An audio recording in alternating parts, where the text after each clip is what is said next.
Hello, you're listening to the Eric McKenna Project.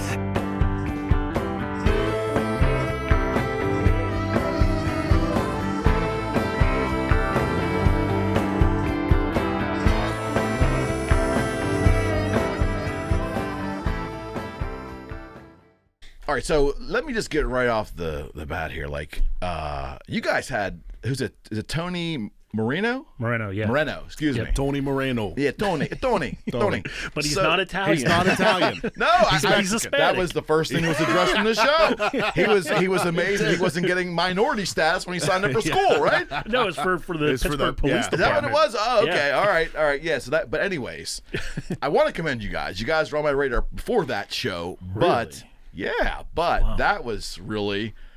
And I didn't know what to expect because I'm probably not a real political person, and just in general, I think they all are corrupt. Right. But also, right. But, Amen. And maybe, and not to degrade Tony. I'm just saying the whole system is rigged. Tony's not a politician quite yet, so True. Yeah, he's a retired police officer. Yeah, I don't blanket him under that. True. And we try not to. Honestly, we try not to get political on the show for the most part. To some degree.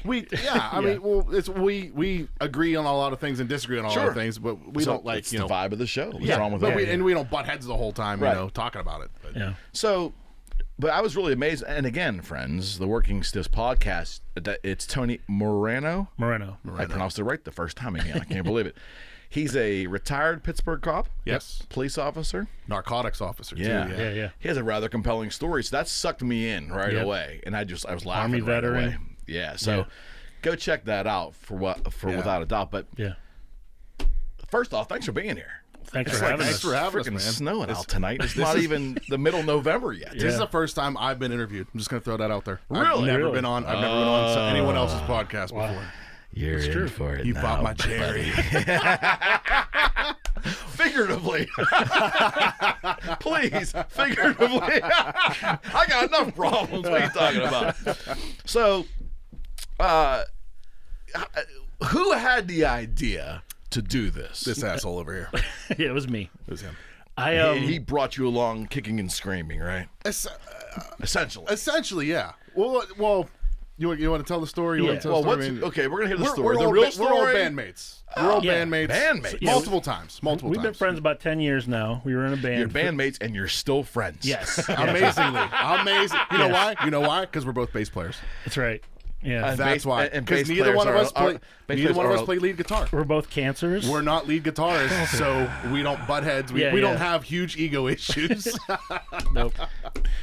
That explains a lot. Yeah. I'm just putting it out there. Yeah, That yeah. explains a lot. No, so I started getting into podcasts in the fall of, I guess it was really summer of 2018. That's when When you say get into podcasts, what do you mean? well, I don't know. I saw something on the internet about flat earthers and the eclipse that was going on, and I was like, "What the hell are they talking about?" And so I started searching. You got drug into I know. podcasts by the flat earthers. Yes. Oh, this is going to be great. So I wanted to find out what in the hell they're talking about. So I started searching for stuff, and I came across the Flat Earth podcast, and I listened to that, and I'm like, wow, these guys are out of their friggin' heads. They're just ridiculous.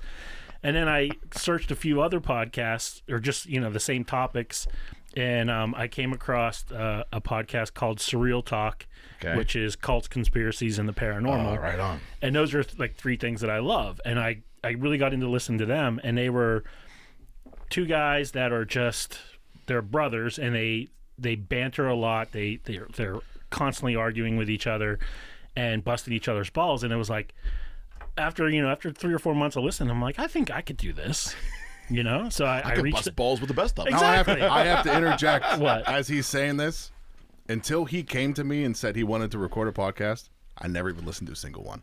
Really? Not a one. Not on your radar at all. Not on my radar whatsoever.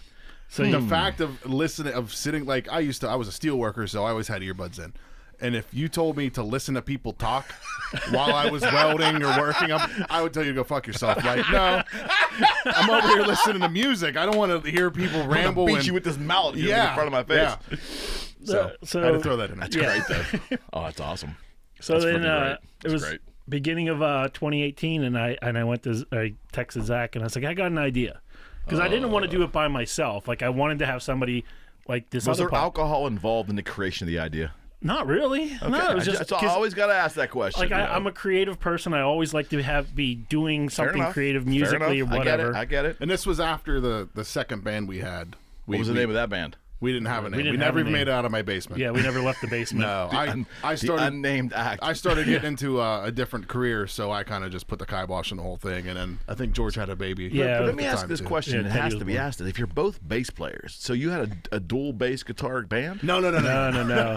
I actually. It's a hell of an idea, right? So in the first band, I played yeah. drums. He Teddy was the might be lead jealous. singer, right? You were the lead singer. You sometimes play guitar occasionally. Yeah. And then the old band, yeah. Yeah, the first band, and then band. after that fell apart. 3 of us started a new band, Okay. and I was on drums. I've been playing drums since I was 14, And guitar. and guitar and bass. Yeah, All right. I like And that. So he was playing bass and singing, and then our buddy George was on guitar. Yeah, just And a little 3-piece in my tiny basement, which is the podcast about studio the now. size of this table right here was Yeah, all not as 3 big of as us. this room. That's a tiny basement. Not as big Yes. as this room. All 3 of us in it. Right. Yeah, it was fun. It was a blast. Okay. Yeah. Oh, It was a music's blast. amazing, right? Yeah. Playing music Right. is just. Oh, I mean, the itch never goes away. right on. No, and it sucks when you go to a show and you're just sitting there going, "Oh, Yeah. I just want to do that. I want to do that so bad." Danny's probably the only person I've played in multiple bands. You know, I mean, you can call a jam session a band, whatever. I've played with multiple people in my, 20 years I've Right played on. bass or whatever. Danny's probably one of the only ones I could still stand, like to be in the same room with. He's It's funny how that works. we isn't just it? Georgie. Yeah, well, even George sometimes would get on my nerves though. Like you've somehow managed to not ever get on my nerves, and I don't know how. Because I'm usually think very about it. an irritated I think person. you're being like coy or whatever. No, you're I'm saying. dead serious. Like it's just because it's on camera. You don't want to. oh yeah, because I hold He back. doesn't seem like he's holding back at all. I hold back clearly. Well, I mean, trying to save face. But I mean, like the bottom line is, none of that surprises me because musicians are assholes. Yes. Yes. We truly can Right? be. Yeah. Yeah, they can be very much so. Oh, there's no can about it. Yeah. They're assholes. Oh yeah. Now, different degrees of asshole. Yeah. But right. That's why. No, That's why I absolutely. left the first band to begin with. Yeah, I mean, there's that asshole attitude of when you're trying to push for excellence in what you're doing, and then somebody direction. else, a direction, and somebody else in the band doesn't want to do it, and or is just not feeling it or not seeing where your vision is, and your egos get involved, and when it's guys, their penis gets involved, and it's You know what I'm saying? It's ridiculous. I'm gonna turn my volume up because my dick's bigger than yours. Oh, we've had that problem. Yes, I know. I am aware. Well, okay. So how did you just? So you wanted to do this after Yeah. hearing it? So I just sent him a text. I Because said, you're like these. Look what those assholes are doing. I can do that. I mean, I told those guys on this Real Talk podcast, I spoke to them on their You have. podcast. Yeah, and I told them, I'm like, you guys were kind of the catalyst for us doing this, is The because instigators. yeah, because I heard you guys and I just felt like, you're like I said, 2 guys busting balls and I could do that. And they agreed. They're like, yeah, absolutely, man. You can do that. It's not super hard. It's just doing it. It's just a matter of Doing being it. consistent. Yeah. You Like know, anything else in life. yeah, trying to do put out the best quality that you can and do it consistently, and you just might have success. So when in you it. tried to explain it to him, how'd that go? I don't know, how well did you receive it? I know you said You didn't know eventually what you it said was, yes. right? Did you know what it was? I knew what a podcast was, but Okay. yeah, I was like, why? I think I said, why me? why would you want to do this with me? I mean, I know I said like we didn't have a name for it, and it just on a whim it came out, the Working Stiffs podcast. On a whim. Yeah, and he was just like, okay, yeah, that'll work. Yeah, Because it makes sense. It made sense. yeah, I worked 2 or 3 jobs at that time. You were working 2, 3 jobs and tattooing and everything else. Yeah. And so finding time for like an hour to sit in the basement and drink beer, we had no idea where it was going to go. You don't need a podcast for that, do you? Right. No, but it's a good Really? excuse. It's a good excuse. Yeah. Okay. I get that. Right. And, if you had told me in February of 2018, or actually, was it 2018? No, 17. 2017. Yeah. So if you told me in years February 2017 that in February of 2018 I was going to have Jim Krenn sitting in the basement Of for your our house. 1 year My anniversary. Yeah, My basement. for your 1 year anniversary awesome. podcast, That's I awesome. would have told you, okay, how's that going to happen? It's And amazing. It though. did It's happen. amazing. Yeah. It's amazing, and you should be committed for that because it's Yeah. a rather crowded playground right now. Yeah, yeah. And it's going to continue to get more crowded, I think, too. Yeah. Wild West is how it's It's always awesome. described. Yeah, because I love that though. That's not a deterrent to me. You Yeah. know? There was a perfect meme that came out a couple weeks ago, and it said, releasing a podcast in 2019, and it was like 800 surfers all in this one small section of ocean trying to catch the same waves. And they're like just banging into each other, and then finally one guy pops out and Pretty much. rides away. That's pretty much what it is. Yeah, and it's only going to get worse. And that's Yeah. okay, though. I mean, in the Because end, it's so easy to get it out there. And That it doesn't should mean be. it's good quality. It doesn't mean that No. it's, that it's worthwhile to listen to. and as a consumer, people are going to search out what they want to hear. Yeah, Right? yeah, yeah. They're gonna search out. So it's time for podcast 1 for y'all. Did you have like a meeting over beers? Like, okay, we're gonna do a podcast. All right, we're gonna get some mics. All right, well, we have a Tascam mixer. All right, because we Now were in a what? band with each other. Like I already had all that equipment. Okay. we Yeah. had pretty much everything you needed. Right? Everything, Yeah. just Okay. to get the ball rolling. So you my know? point is, you have everything. Yeah. Now, Yeah. we're gonna do a podcast. We got some headphones, right? Right. Yeah. Now what?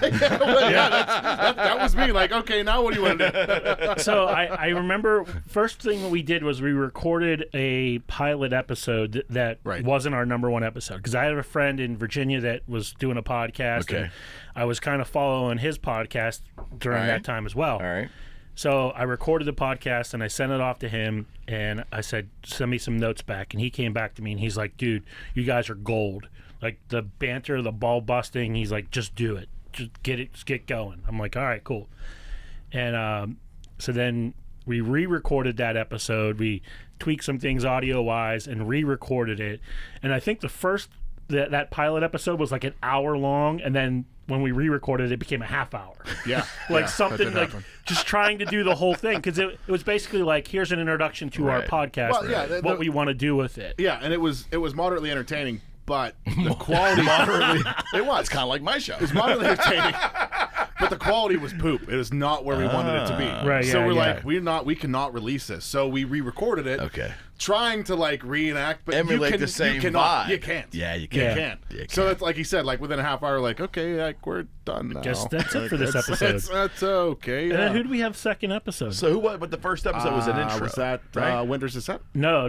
I think they were episode 3. I think we did an episode about guns. The second episode. Yeah, that makes sense. And then the third episode was Winter's Descent. So that's when you start. Guns. Yeah, it's when you start mining for content. You start reaching out to your friends. Like, hey, Mining for content. Yeah. That's This good. is why he's the That's brains. He's good. the brains. I mean, never put it that way. but like I'm sure you probably did the same thing. You're like, well, who do I know that I can get in here? Oh, absolutely. You start making your Yeah, connections. Absolutely right. And so basically, we pulled in Winter's Descent.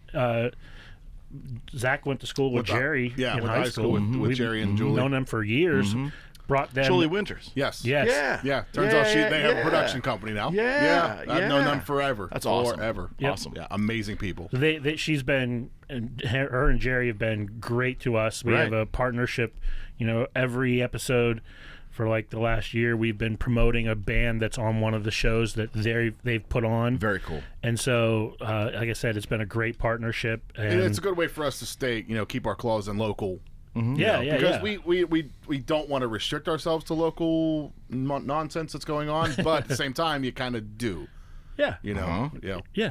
So, I mean, if somebody, in California is listening to our podcast and they're hearing a band out of Pittsburgh, Yeah. how else is somebody in California going to hear that band in It's a Pittsburgh? positive thing. You know? Very And positive. you never thing. know what could happen from there. Correct. Correct. Yep. So, Yep. So, okay, so you do your first episode, and it's an introduction, basically, and you yeah, re-record it without capturing the same vibe. yeah. And your second podcast was Oh, it was about guns. Okay, but wait. Here's the thing. it was about guns. So we're both gun nuts. We're both gun nuts. Yeah, Him yeah, yeah. more than me. What's wrong but, with that? But so we recorded Saturday or Sunday. it was going to be released the following Sunday. That's right. And then that Wednesday was the Parkland shooting Of course. in Florida. Of course. Right. And so I'm like, We had to put a disclaimer. Yeah. Like, this was pre-recorded, but we're still going to release it. Yeah. Like, if you feel like we've been insensitive, we want you to know that we recorded this prior to this shooting happening. Sorry, but we still stand behind the Second Amendment, and we would have regardless if that had happened or not. So, and I was thinking, we man, totally right? look like insensitive pricks. Yeah, I mean, yeah. And I was expecting to be like, okay, for second episode out the gate, we're going to get some backlash. And nothing happened because nobody listened. Yeah, the audience is kind of a requirement for controversy. Right. Yeah. Who knew, right? I mean, and it's one of those things like I don't think that everybody who heard that episode believed exactly the same things that we believe. Oh, but somebody's life great though. But I think that there's right. just some people out there that I don't know how to say it, but they don't want to engage. No. I've always said it this way. If you take Rush Limbaugh, biggest name in radio, can't deny it. You can think what you want about him, but he's one of the biggest names in radio. No question. Millions and millions of listeners every day. There's really only like 5 to 10% of his listeners that would bother to pick up the phone and call in to try and talk to him. So out of millions of listeners, that's still a very big number. When we have 30 listeners to an episode, it's like you're gonna have 2 people. You're gonna have 2 people that are gonna call in or email us or text us or whatever. Somewhere, Right. man. So that's just how it is. That's right? that's just the that's the spectrum we're working on. Yeah. So it's no big deal. Yeah. Okay. So the gun episode. Yeah. I mean, you both probably were very enthused about that. Both being enthusiasts. Yeah. Right. Right. Yeah. Easy stuff. Right? It's an easy topic to cover when gun know it control so is well. always in the fucking news. Yeah. So I mean, it's real easy to I think hit in on that episode I went over like gun laws like from 1791 up till now, like how they got instituted, why they got instituted, things like that, and what they mean for the American citizen as far as restricting your gun rights if that's how you believe they are, but whatever. So it was just facts. It wasn't like a The way I've always described our podcast is Danny does homework, Danny does facts, And I you riff. No, I do drunken commentary. yes. You riff. Yeah. And I Drunken riffs. I do the drunken commentary. Yeah. Because most of the time he's like, "Hey, did you do your homework on this?" I'm like, "No, Yeah. No. Well, I'm just gonna shoot get from that. the hip." You did There's homework a couple months ago, though. Sometimes I can't remember what that episode was. Sometimes I have to, but Yeah. if we're So- talking about something I have some passion about, I don't need to do homework about it. I'll just give you my opinion on it, and that's See, it. so when you guys set up the concept of doing a podcast, did you put any ground rules together? Did you write it out and say, okay, we're going to do this stuff and we're not going to do this stuff? Minimal editing is all I really pushed for. Yeah. Right? Yeah. I want it to be true. Like I want it, you can Authentic. call it brash, you can call it Yeah, offensive. you want it but authentic. yes, exactly. Like, and that was like, if you're dragging me into this world, do not fucking censor me. Yeah. Like you're getting Zack. You're Or- getting 100% Zack out of the gate, no matter what. I'm can not. respect I'm that. not going to censor myself. Or I'm we not get gonna- Max yelling through the Yeah, the so air you get my vent. son screaming through the air vent or dropping marbles in the fucking register. Dropping marbles. You hear it? It's right If you- above us in the dining room. There's sometimes we'll acknowledge it, and other times we just keep going. If you hear it hailing during one of our episodes, that's my boy throwing That's marbles actually down not the a bad register. idea for like an album name or something, or like a podcast name, Dropping Marbles. Dropping marbles, yeah. That's my boy. Or he'll be watching something really interesting on YouTube, so he'll put it to the register, and you can hear it. You can hear it right above our head, and I'm like, It's oh, amazing. come on, Max, like full blast, like, Dad, listen to this. We've left those parts Yeah, in. Like I it's- don't want to delete them because they're just gold. Or you hear like Absolutely. you It's hear real, the herd of right? Yeah, elephants when my exactly. kids come home in the middle of us recording. Like it's truth. It's real life. So, but you didn't have like a script or like No. a direction, because I tried to sit down and do that here. Well, we'll go over a couple things real quick at the beginning, but Okay. we've learned, like we just did, if you start talking too much before you press record, you start losing all. you lose good, everything. Yeah. you good lose that. content. There's no question. Right. Yeah. There's been no multiple. I'm question. like, shut up. Put fucking record. Sit down. Put the headphones on. Let's get Yes. going. I mean, Yes. I get the whole topic thing. You let your guests drive the topic, obviously. That's why you invited Yeah. them in the first place. So I have no fucking idea what these two guys are going to talk about. Yeah. but We were wondering the same thing. Like, why does he want us on? What are we What are we gonna talk about? Wait, are we But- talking about talking? But Is did that- you? yes. Right. Hey.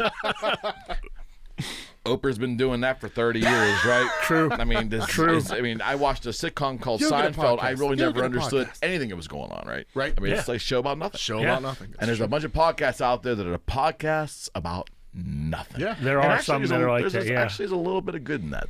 There really is. Right. As it evolves as it is. Yeah. I mean, because most Americans probably spend most of their days blathering on about nothing anyways. Yeah. Because that's what we do in this country. That was Just, actually, you know, that reminds me too. That was another reason when we first started talking about doing it is you said to me, there's very few conservative ended podcasts out there. Yeah. It was a lot of more liberal driven.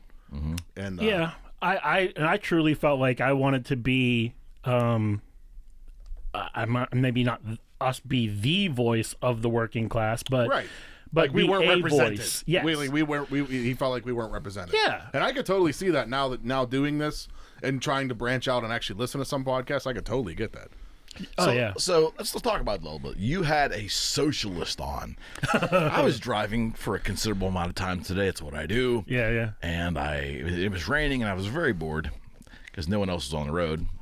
And I said, I'm going to listen to this socialism podcast because socialism fascinates me. Yeah. And I got probably about 20 minutes in, and I couldn't stand a thing this guy was saying. I'm sure he's a nice person. So one of the best But there reasons. was nothing about that. And again, again, the idea of your guest is to let them go. And Right. had he been on my show, I would have grinned and I would have just let him have his time. But I was looking at it today as a consumer, listening to that, Awesome. Okay. and it was hard to get through. I So wanted we- to jump through the. we face each other like this when we record, and we locked eyes multiple times and rolled each other. Oh yeah. Because he was a call-in. There was multiple times we were like, oh, Yeah, he's calling in from California. Yeah, Go yeah. figure. But I think the content and the concept was a great guest. Yeah. It just that could have went on for 4 hours. I feel Well, like. yeah, It yeah. but you could've guys kept were going. very. I will tell you, for the about 25 minutes I got in there, you were very even-handed. I mean, I felt like we did a good job just letting him go, just letting him talk his side. Right. you did. So essentially, I described it in the beginning of that episode of how I found his podcast. Somebody on his producer that runs his Twitter came and followed us on Twitter, and so I am like, oh, thank you, sir. We drink on this show. Yes, we do. That man that's came very- with his own alcohol. That's foreign to us. I don't know what that is about. So yeah, so I followed him, and then I went and listened to a couple episodes of his podcast. And the episodes that I listened to, I felt like, okay, he's not real ignorant, or like, I don't want to say he's not like just screaming and ranting and yelling, but he does kind of do that too. It's not Alex Jones. Is that what you're saying? No, he's not that out. He's He not didn't like, come off as an activist, right? right. Initially. And that's what I was thinking. I'm like, because at first I was thinking, there's people like him here in Pittsburgh. I've seen them. I know how to find them, and I could reach out to them and bring them on the podcast. But my fear would be that here I have them coming to Zack's house, and then they're not gonna. This is not gonna go well, and they're gonna keep coming to Zack's house With all those guns on the wall, I would Exactly. have no idea. He was real concerned. I'm like, what are you concerned about? Like, Yeah, you I'll got a just take- Cane Corso at home. I'll that- take my that'll- American flag down. I'll hang the Gadsden flag and this. Come my. on, Yeah. come Oh on. Yeah. But I'm still thinking about my friend and his house and his family, so that's why I kind of didn't want to do that. Okay. So I found this guy. I reached out to him, and I couldn't tell half the time if I was talking to him or his producer, because his producer would just carry on a conversation with me, and then I'd be like, "Wait, is this Tony?" Right. And he'd be like, "No, this is Zip." And I'm like, okay, well, I'm not trying to have you on the podcast. I'm trying to have him on the pod. Oh, okay, well, let me reach out to him. His name was Zip. Yeah, I don't know. Okay. Yeah, so eventually, California, right? yeah. So I sent him. Surfer guy. Yeah. So I sent Tony a San list. Fran. Not saying nothing. Yeah. So I sent him a list of questions, and because I said I don't want this to be an argument. I don't want this to be a debate. I want this to be exchange. an exchange, because this is kind of the shit that we talk about, and you see it everywhere, and where people can't have conversations. It's just a philosophy, right? His philosophy of life is different than Right. yours. That's all. Right. Yeah. And I mean, I've listened to a couple of his podcasts since then, and it's really starting to wear me down where I'm like, I don't think I can listen to them anymore. Because he goes off on these rants, he sets up straw men and then tears them down and then stands there on the straw like, look at me, I just destroyed the biggest man in the world. No, it was all a false argument that you set up so that you could easily tear it down. And that's what I didn't want to have happen on our episode, and so it didn't. Like I said, I gave him the questions. I said, we may go down a rabbit hole here and divert from these questions, but this is the topics that I'd like to cover. And there was a whole list of other ones that I wanted to get into $15 minimum wages and things like that, and we didn't go there. But we recorded what we recorded. We were true to ourselves, and I thought we were true to him. We allowed him to be himself. And, which was the way you should run a show. Right, yeah. Like, we're not trying to manipulate our guests to be what we want them to be. That episode could have went 3 or 4 hours easily, though. And you would have got up and walked away. I probably would have. I would. There were several times I looked over and you're like staring at your phone. I'm listening to Tony talk and he's like looking at his phone. Like, you lost me, bro. Well, it's so that's a different philosophy on economics and on life than most Americans, Democrat and Republican, have. Because lots of wonderful Democrats that I know that wouldn't buy into a socialist philosophy if their life depended on it, right? So that's kind of an out there kind of philosophy, like an outlier. It's just, when I look at it from a philosophical bent for me, if I can get serious for a second, I really think it's kind of a philosophy that's built on envy. But they couch it as if they have love. They want to take care of everybody, make a better life for everybody. But in the process, you're tearing down success to some degree, and I think that's all rooted in envy. Right? Am I barking up the wrong tree? No. It's envy, but it's this weird. He talks a lot about the means of production, as in, that sounds communist to me. Right. I don't. But what he's saying, it does. When I hear that, I think of an old communist movie. Right. But to what he's saying is that we the workers control the means of production. Well, you can control the means of production all you want, but the fact of the matter is, you don't own that punch press. Right.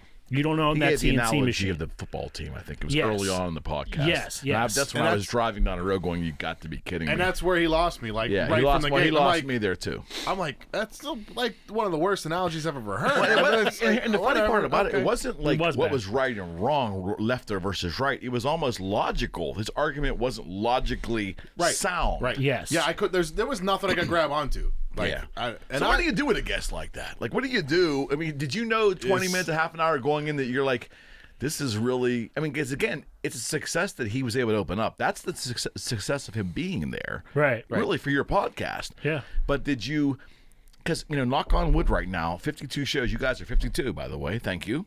I have not had a guest that has either put me to sleep or has like sent me in an area that was really odd for me, like mentally. I haven't had. They've been amazing. Now, you have your own show. You can cherry pick who you want. I'm sure it's going to happen at some point.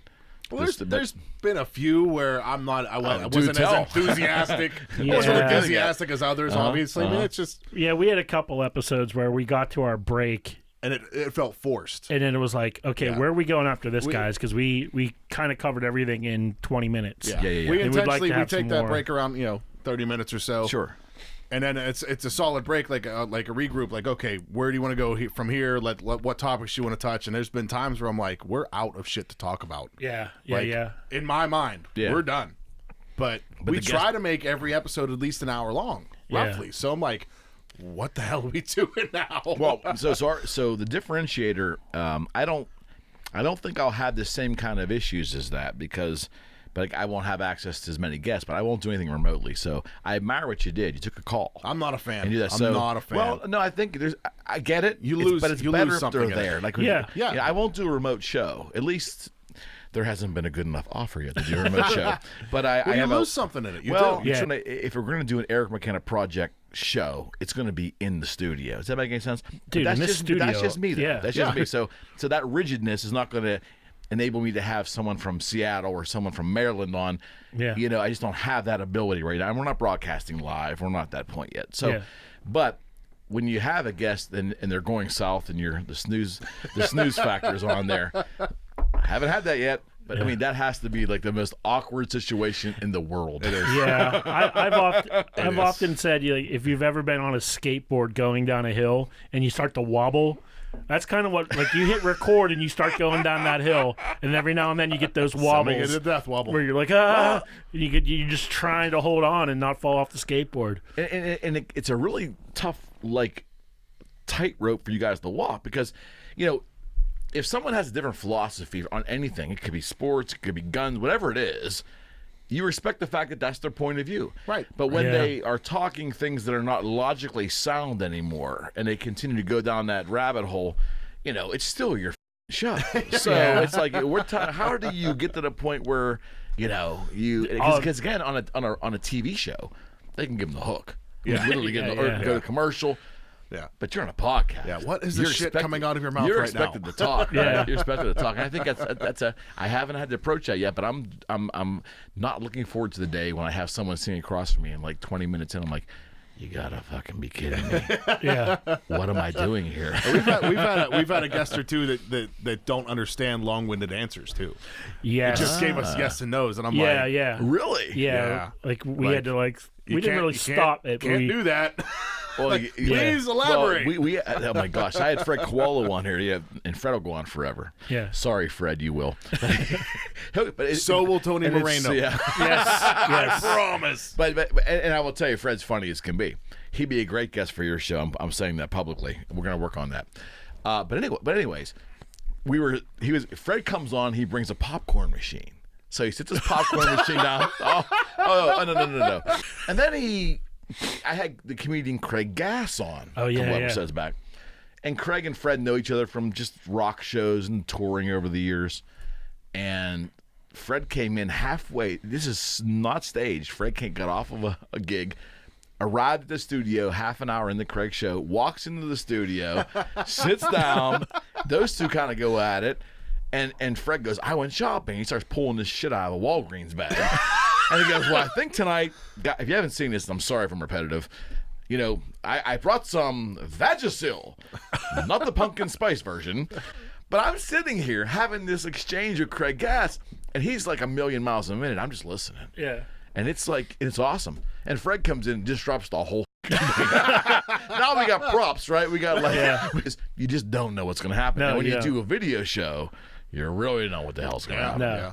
I mean, you guys are headed toward that, right? If you're going to enter, Probably. Not likely. you don't Not like that video element. No, huh? we did Facebook Live once. That's awesome, though. Yeah. That was nah. You actually broadcast the podcast live on Facebook Live. Part of it, I think. So basically, part of what it? we That's did cool. was I don't set my remember. phone up, turned that on, and had that broadcasting Facebook, and then I had my laptop in front of me, so I'm watching the feed, and people, some of our friends would like chime in and say things, but it didn't really get you off your game. Yeah. He controlled all that. I just did the drunken commentary. Yeah, it was just an idea, like. So the working stiff thing, like you guys obviously, do you agree on most things? I mean, because most bandmates never agree, but you guys have known each other for so long. I mean, you philosophically, you guys are the same kind of more than half, probably. Yeah, yeah. I mean, Right. for the most part, we're on the same page on a lot of But you things. guys are willing to take on the political stuff, aren't you? Yeah, you are. Well, yeah, because it's gotten to the point where I felt like probably, I don't know, the last 6 months, I was feeling like we were bringing in guests and doing our silly shit, and we're having a good time doing it.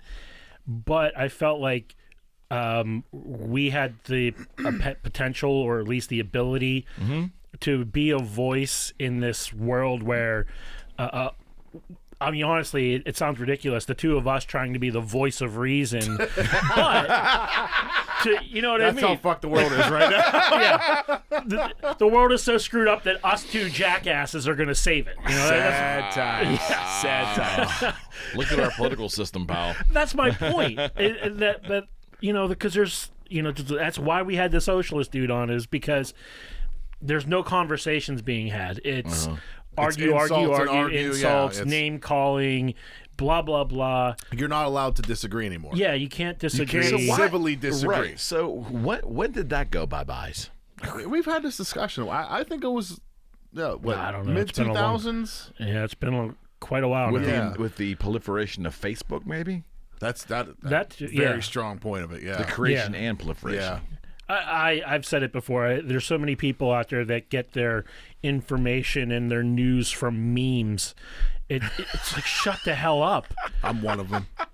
You know what I mean? Like, seriously. I am a meme junkie. I'm a meme junkie too. And Like, Epstein I didn't like kill funny himself. memes. So- Yeah, Epstein did not kill himself. Okay, right. So But that's a great example. Let me Yeah, just it's let true, me let it's me true. interject here. Okay, so I personally a couple years ago went on a sabbatical from news. Like CNN, Right. Fox, MSNBC, none of them are on. I have no apps. yeah. I don't have the Drudge Report. I don't have the anti-Drudge Report. I have nothing on my phone. I don't think the public is really educated in politics, in philosophy. I don't think so. No. I think it's a meme generation. Yeah. And even I'm 53, and even my generation is now lazy in a lot of ways. Not employment-wise, but just lazy in education of societal things, right? Yeah. We get it. We get spoon-fed all this shit from social media, and we just take it as fact. Yeah. Yeah, that's true. Right? Yeah. Absolutely. And like I said, that's kind of why I didn't totally change up what we do, but we started going down roads like having the socialist guy on because we wanted to be able to have conversations of important topics, and I'd like to do more of that. I don't know what the next one would be, but like I said, I like to think that people think we're like professional and have like this giant list of all these episodes we're gonna have and topics. I literally don't know what the next episode is about, That's awesome. who's though. on it, or what we're talking about. Yeah, I don't I don't know. know. We haven't even discussed what the next one is yet. Oh no. This podcast is held together by fucking scotch tape Yes. and hopes Yes. and dreams. So for the Listen, Sunday, people that don't do podcasts, they don't really, and they wouldn't understand, but they really don't understand. I mean, right. You have the To courage. to do a good quality podcast. Well, yeah. Like, I'm sure that Yeah. when we're done here, you're going to be putting in several hours to make this thing happen. No question. I've No heard question. I've heard many a podcast where it's literally record, stop, publish. I've heard And there's that. probably an unbelievable authenticity to that. Don't get me wrong. This is new media, man. When we were kids, at least when I was a kid, there was Channel 4, 11, and 2 in Yeah. Pittsburgh. And KDKA, PBS. WTAA, and PBS. Yes, that's where Sesame Street was. That's right. And Mr. Rogers. Mr. Rogers. Yeah. And now, this is unbelievable. I mean, Yeah. the problem is you never really know what's truthful and what's not truthful. And I brought this up multiple times on pod with Danny. Like, anytime we come up with a conversation with a topic, that's how fucked up the world is now. No matter what what side you are on, you can find an argument for you're right, and you can find an argument for you're wrong. Yeah. No matter what. Yeah. And it's like, well, what's truth? There's no truth anymore. Don't know. Everything's biased. There is no truth anymore. You can find an argument on any side of any topic you want. Anything. Yeah. And used to the trust the facts to press. back it up. Yeah, exactly. we used to trust the press. We found out that was a mistake. It's huge. Yeah. But society Huge. generally did before the interwebs, right? Yeah. We Right. trusted the press. And, and it just seems to me right now where there's no such thing anymore as news. No. No. There's opinion. Yeah. We had Carmen Gentile on of what's it, Industrial Media? Yeah. Industrial. Yeah, he has a magazine, local Pittsburgh-based magazine, but it really covers more than just Pittsburgh. Okay. And he's a guy that he was in Iraq and Afghanistan. He was hit by a RPG, lost his eye. Wow. As a reporter, he was working for the USA Today, I believe it was, and we had him on, and he kind of like took to the defense of media. He's like, everything that because we were in our midst of our conversation, and I talked about media, and he's like, yeah, you just named Fox News, CNN, and MSNBC and all that. Not one of those are a print media. Like if we went back to print media, and I was like, well, I didn't want to get into it. Like, I didn't want to argue with our guest, and you know, I get what he's saying. You know, we want. I don't know. It's one of those things where like I want to have a friend when he leaves. You know what I mean? So like I don't always want to like just attack somebody, but you could just look at print media and see the same thing. Yeah. What is news anymore? I have no idea. It's bizarre. Remember watching the Gulf War? Like I was mesmerized by CNN. That was CNN as a network exploded then, right? Yeah. But whatever we saw in that, I was kind of accepting that's factual. Yeah. Right. It might not have all been factual. Right. But what we thought it was. Yeah. That it was gospel. You're absolutely right. I remember have those that days. anymore. It was like back then it was. And now we're bred to question everything because there's so much disinformation out there. Right. There's so much bias. I was thinking about that today because it was the news broke yesterday of Amy Robach from ABC News, how she had the Epstein story 3 years ago. I saw a clip from that, right? You know, Yeah. and it's her just like ranting to somebody on a hot mic, and then somebody from ABC News leaked it out. If you're pissed off that people don't trust you as a news source, you have nobody to blame but yourself. Correct. If the government, if politicians are pissed off that the American people don't trust them, they have nobody to blame but themselves. They can't go, well, Rush Limbaugh said this about me, and Sean Hannity said that, or what's the woman on MSNBC? I don't care. Doesn't matter. Yeah. You know, Rachel Maddow. Right. Yes. You take all those people, and they're not the problem, you know, for at least the politicians. Oh, you're absolutely right. But at the same time, here we go. So you have Sean Hannity saying this about Donald Trump, you know, glowingly, and Rachel Maddow saying the opposite about Donald Trump, you know. And where is the truth, though? Yeah, the truth, you don't know. truth somewhere lies somewhere in that vast middle somewhere. Yeah. Because I've said this before, and when I completely got shut down to media, it was when I lived outside of Washington, D.C.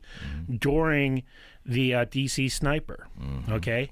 I had just moved down there. 2002, 2003? Yes. And Yeah. there was one of the shootings took place 5 minutes from my house, and another shooting took place 10 minutes from where I worked. I mean, it was the scariest time because you had no idea for like 2 weeks what was going on. Right. And I'm driving down the highway, and here goes SWAT teams and police car after police car because there was another shooting as I'm on my way to work.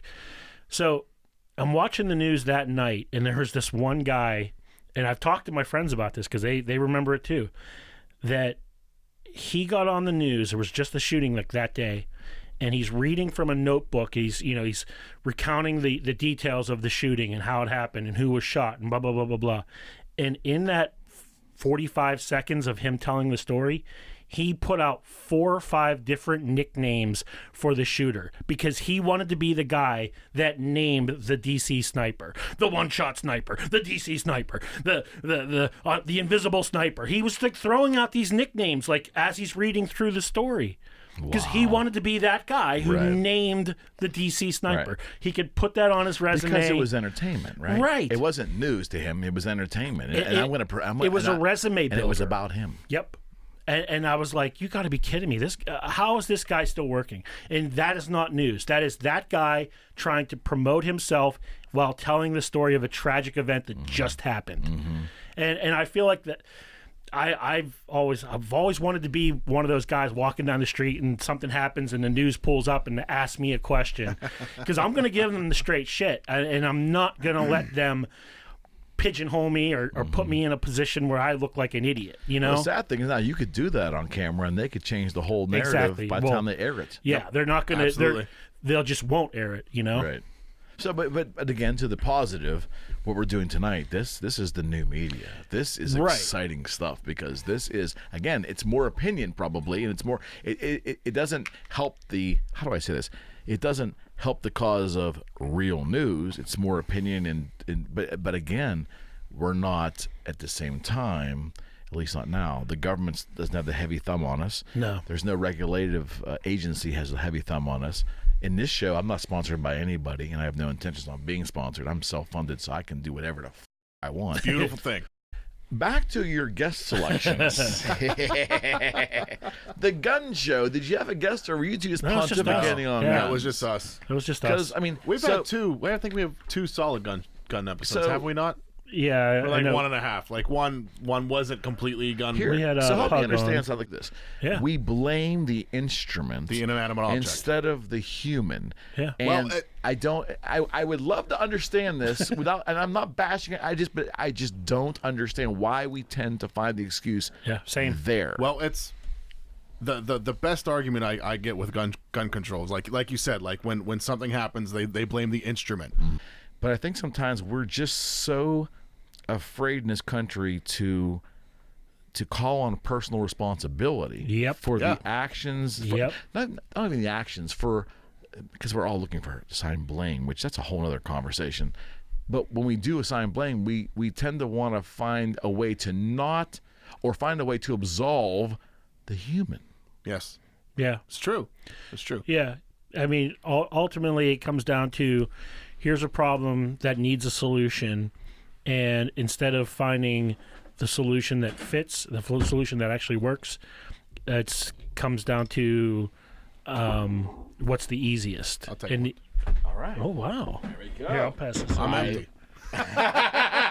Zach's drinking I beer. only brought one drink with me. No, I mean, got that. listeners to One our podcast. container of water. Listeners to our podcast knows what it means when Zach drinks beer. Well, This is water. We've done beer episodes. This but is and it and is not everyone water. will say this It is is low water. carb. That's why I'm drinking it right now. Exactly. It's actually not a bad beer.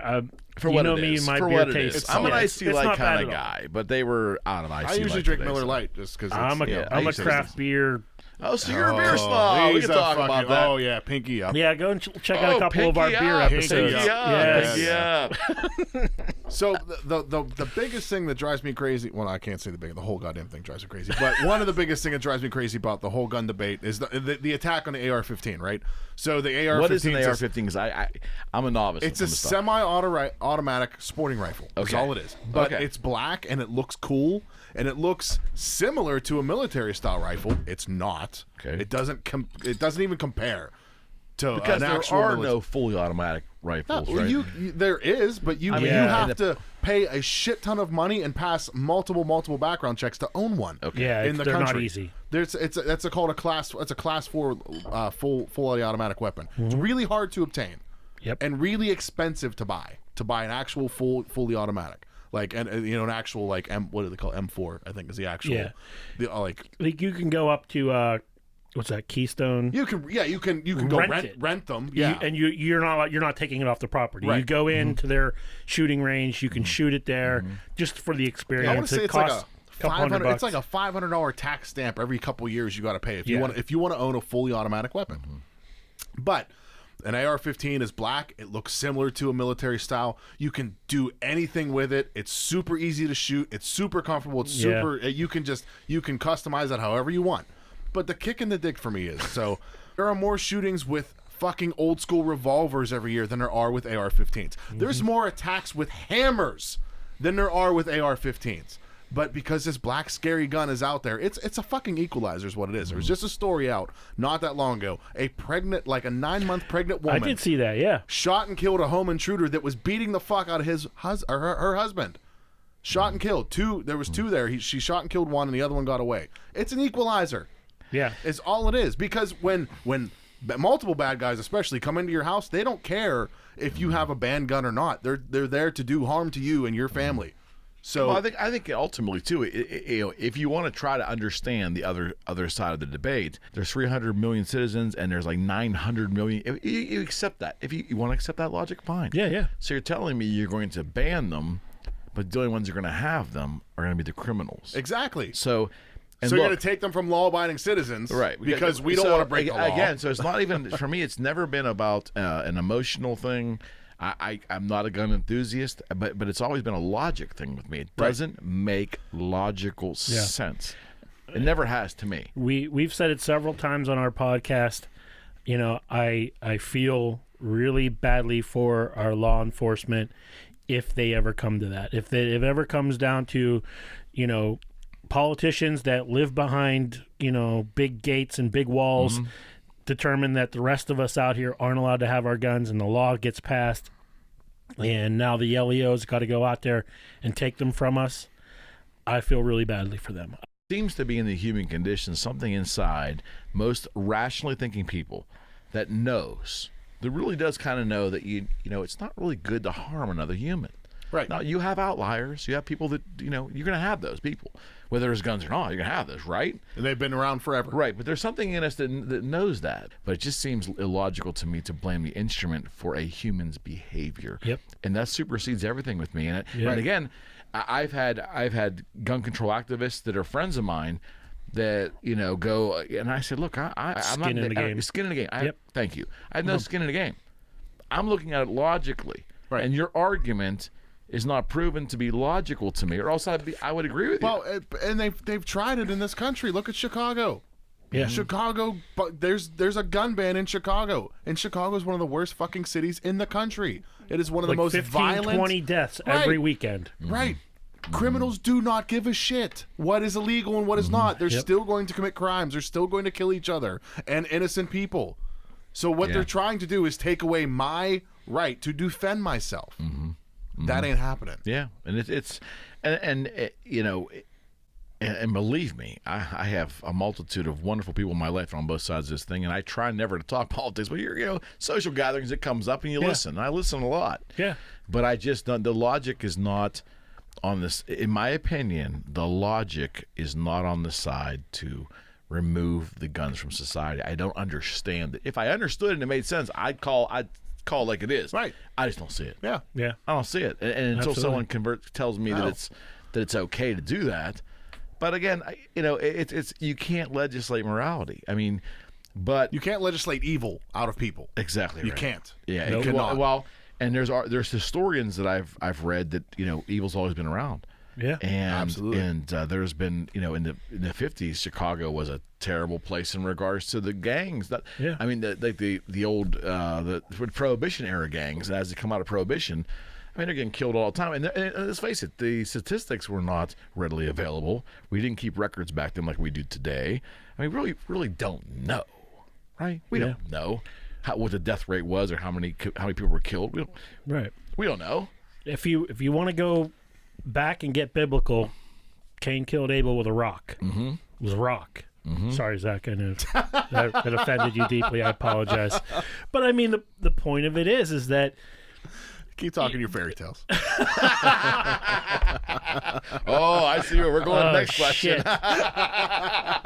So no, it's We agree to disagree on yeah, that. yeah. Yeah, right on. We're still friends. Yeah. But it's one of those things that evil has always existed. It always existed. Nobody had a corner the market on it. Violence, whatever. And no one's ever had the market cornered on it. I don't care what anybody says. And so to try and pin it on one area or one people or one object like the gun is ridiculous. It's like you said earlier, and I've said that 100,000 times. You cannot legislate morality, and to get rid of guns, people are going to kill people with other things. It's just going to happen. There's no question. I mean, you get in a car tonight and go kill somebody. You killed them. Yeah. That car didn't kill them. Right. Right. That car didn't kill them. Look at Canada. Wasn't it like a year ago or so? The guy got in his car. He's driving through Toronto, just pulled right up on the sidewalk, and then started mowing people down. Yeah, and you're always going to have outliers. Because he was mentally ill. Correctly. And the mental illness equation is always going to be there. Now, let me ask you this. So you have some gun control folks who have, I think, a pretty interesting argument that they're not against taking guns away. They're not for that. But they're not for taking guns away. Right. But they want to tighten up restrictions. They want to do background checks or more extensive background checks than are currently being done.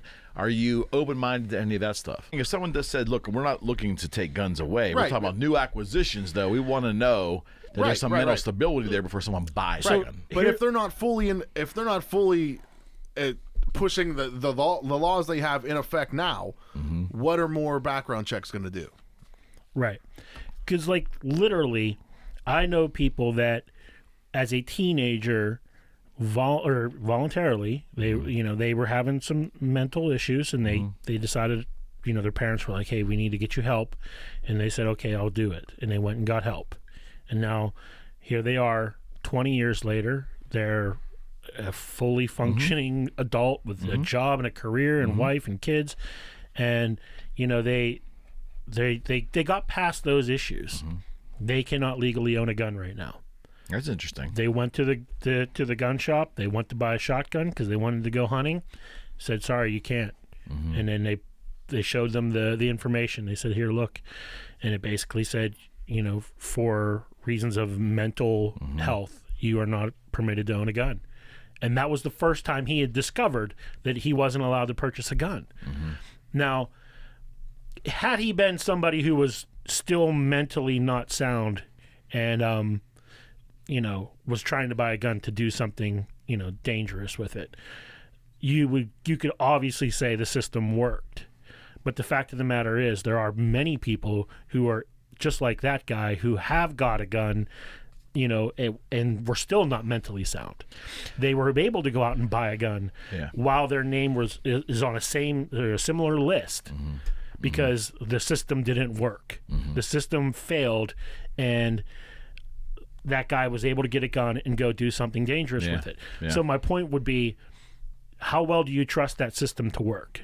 So if we come up with new regulations and laws that say... the government fails every day. That's my point. Things, and the government is still going to say, well, we're sorry about that. Well, stuff your sorries up your ass. Yeah, there was this a guy, person's dead over here and their family's missing them. There was a guy a couple years ago that did a shooting. He passed a background check. Right. He passed a background check. I mean, he went through the system. You're going to have that. Right. Yeah. Again, can't legislate evil. Yeah. You can't. No, you can't. No. But again, I'm not a hunter. I'm not a gun enthusiast. It comes down to a logic thing for me, and I will say this till the day I die. I just don't understand the logic of blaming an inanimate object. Just like I think, and we're going to turn the corner for a second, but I think it's like I always told my kids, they didn't know what the word meant, but I always said, look, never fall in love with an inanimate object either. In the pursuit of like money, in the pursuit of like looking at these shiny things you should have. Put your time and effort into human beings. And I think says the guy with 45 guitars hanging on the wall. Those are collectors. That was my livelihood. I love it. That was good though. You got me there. You definitely got me there. And it's not 45 either. Trust me, I am envious of so many of these guitars. They're that was beautiful. Good though. I've never been put in my place like I was just put in my place. Salute, brother. Salute. He did it, man. I told you that's what we do. We bust balls. You brought us on. And you did not realize you were going to get burned. I'll take it. I got it coming. But it's a good point. But where do I turn the corner now? Good job, Danny. We're never going to be allowed back here again. We're never going to be allowed again. The first nice podcast we've been on, we're fucking gone. He's throwing our asses out. Well, this is going to be great because this is going to be turning the corner perfectly. I would imagine like one of your friends is like slow clapping me right? Somebody is like, good. Multiple friends of mine. Multiple friends of mine. Are you kidding me? Hell, probably. Oh, man. A great many. So let's talk about a subject near and dear to my heart because why the f*** is everybody so offended? It's because it's the butthurt of the world. But why? I don't why? know. I honestly, I can't even answer that. I don't know. I think we've become so entrenched in our ideologies, our political structures and systems that we feel is the direction of the world. Doesn't matter what it is. If you're a vegan, you believe that eating meat is bad. And you've I don't know how and there's nothing wrong with that. Right. But don't on someone else's decision to not follow your lifestyle, right? Yeah. Right? Exactly my point. So I think we've gotten to that point where people are, like I said, are so entrenched in whatever their ideologies are that they feel like if you have an opposing ideology, you're the enemy. So that I don't get it. That contagious type of behavior, that kind of adversarial thing, like why do we live that way? I think a big part of it falls back on us being so wired into like Facebook and just social media in general. I forget multiple comics have said it, but the world has gotten to the point where you have forgotten that saying something to somebody's face would get you punched. Oh yeah, because I've said that too. Everyone Yeah. hides behind a screen now. Yep. So people don't have that fear Yep. of saying stupid shit. So I think that might revert back to Keyboard warriors. Yeah. and now you can be super offended. And when someone else would call you out for it in person, like, what the fuck are you offended about? There's nothing to be. Yeah. Now you don't have that check system anymore. Yeah. You can hide behind your screen and be uber offended and And you're not that willingness to not just, okay, I'm going to keep scrolling. No. You know what I mean? Like, that's how I feel. Like I'm triggered. I am triggered. Yeah, I don't get triggered when I see somebody say some dumb shit. Like, okay, family even. You know what I mean? I try my hardest not to fight with family because it's family. You know, so when I see my family, you know, Donald Trump this or whatever, I'm like, okay, I can look at that. This little bit of motion here. I just passed right by it. It's effortless. How hard is that? Look at that. Everybody do that. Everybody watching, just do this. See, it's real easy. I think we're being. No, I get it. Where did we find the need to wear our identity as a fucking badge of honor in every encounter, every day? I cannot be offended. Now, when I say that, people go, oh, you're full of shit. I can be annoyed if you talk about me in a very negative way, like to try to attack me. I'll be annoyed. I might even get angry if you hurt my family. I'll get real fucking angry. Oh, yeah. But in terms of being offended, you cannot offend me. No. You really could say the most horrific things about me, my life. You can, whether they're truth or lies, doesn't matter to me. I'm unoffendable. I don't give a shit. Now, Yeah. if you think that's impossible to live that way, friends, it's not. I mean, I don't care. Yeah, if yeah. You know, you can choose to watch this show or you could shut this off. It's not gonna affect my life at all. I look at it this way: if I meet somebody, you know, and they're an acquaintance or, you know, a friend of a friend or a coworker or whatever, you know, it's something like that temporary relationship that maybe could go further. Mm-hmm. And they say something that actually kind of offends me, if it's a racist joke or even if it's just like something that they say that reveals more of their personality than they realize they're revealing. I look at that as them doing me a favor because now I know how far I need to go with that person. Oh, absolutely. You know what I mean? It's like, oh, You're learning. You're at arm's distance for the rest of forever now. Absolutely. I can keep you over here. I don't have to. That's annoying to me. That doesn't offend me. Like I think a lot of people, when they say they're offended, they're looking for a response that gains them something.